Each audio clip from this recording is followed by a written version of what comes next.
নেকি নিয়ে ফিরবে ইনশাআল্লাহ।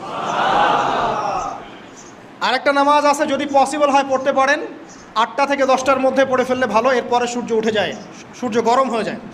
সেটা হলো আপনার এই চাশতের নামাজ, যেটাকে আমরা বলি সলাতুদ দুহা, চাশতের নামাজ। আমরা অনেকে রিজিকের সমস্যায় ভুগি না, দারিদ্রতা, রিজিকের সমস্যা, আমাদের অভাব, এই সমস্যা আছে না? চাশতের নামাজ যে ব্যক্তি নিয়মিত পড়বে তাকে 2টা ফজিলত দেওয়া হয়। কয়টা ফজিলত? চাশতের নামাজ যে ব্যক্তি নিয়মিত পড়ে তার 2টা স্পেশাল ফজিলত। এক, তাকে দ্বীনের জ্ঞান দেওয়া হবে, ইলম মুখস্থ ক্ষমতা দেওয়া হবে, আপনি হিফজ ক্ষমতা বেড়ে যাবে, কোরআন সুন্নাহ মুখস্থ রাখতে পারবেন ভালো ইনশাআল্লাহ, আল্লাহর পক্ষ থেকে বুঝ দেওয়া হবে। আরেকটা হচ্ছে আপনার দারিদ্রতা আল্লাহ পাক দূর করে দেবেন।